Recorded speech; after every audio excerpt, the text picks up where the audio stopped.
ઓમ શ્રી પરમાત્મને નમઃ. શ્રીમદ ભગવદ્ ગીતા અધ્યાય 13મો ક્ષેત્ર ક્ષેત્રજ્ઞ વિભાગ યોગ. આજે આપણે સૌ 29મા શ્લોક વિશે જાણીશું.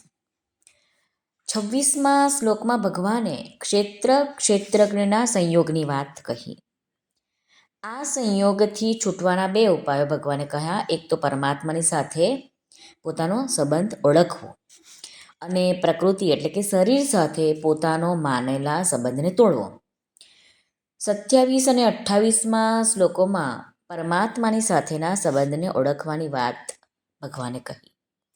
હવે આગળના બે શ્લોકો એટલે કે 29 અને 30માં પ્રકૃતિ સાથે સંબંધ તોડવાની વાત ભગવાન કહે છે. તો ચાલો આપણે સૌપ્રથમ શ્લોકના માધ્યમથી, પછી ગુજરાતી ભાષાંતર અને ટૂંકું વિવેચન સાધક સંજીવનીના માધ્યમથી આપણે જાણીએ. શ્રી ભગવાન ઉવાચ પ્રકૃત્યૈવ ચ કર્માણિ ક્રિયમાણાનિ સર્વશઃ યઃ પશ્યતિ તથાત્માનં અકર્તારં સ પશ્યતિ.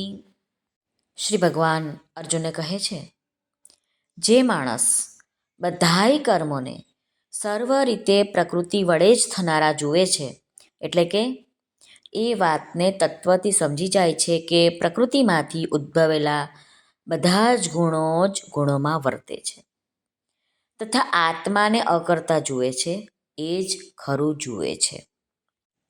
પ્રકૃત્યૈવ ચ કર્માણિ ક્રિયમાણાનિ સર્વશઃ. સ્વામી રામસુખદાસજી મહારાજ કહે છે કે જે ચેતન તત્વ છે એમાં સ્વતઃ સ્વાભાવિક નિર્વિકાર સમ અને શાંતરૂપથી રહેલું છે.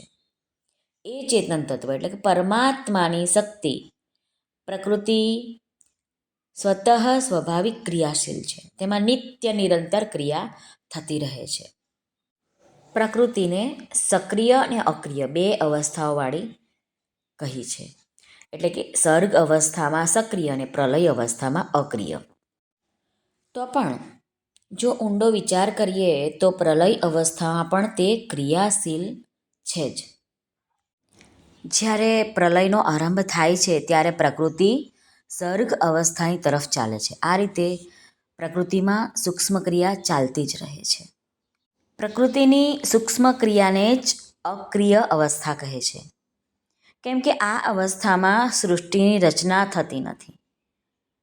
પરંતુ મહાસર્ગમાં જ્યારે સૃષ્ટિની રચના થાય છે ત્યારે સર્ગના આરંભથી સર્ગના મધ્ય સુધી પ્રકૃતિ સર્ગની તરફ ચાલે છે અને સર્ગનો મધ્ય ભાગ આવતા પ્રકૃતિ પ્રલય તરફ ચાલે છે.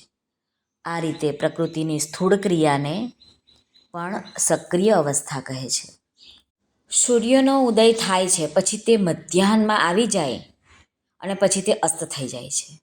તો આનાથી ખબર પડે છે કે પ્રાતઃ સૂર્યોદય થતાં પ્રકાશ મધ્યાહન સુધી વધતો જાય છે અને મધ્યાહનથી સૂર્યાસ્ત સુધી પ્રકાશ ઘટતો જાય છે.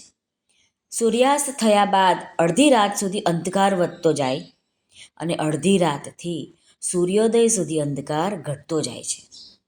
વાસ્તવમાં પ્રકાશ અને અંધકારની સૂક્ષ્મ સંધિ મધ્યાહન અને મધ્યરાત્રિ જ છે, પરંતુ તે દેખાય છે સૂર્યોદય અને સૂર્યાસ્તને સમયે.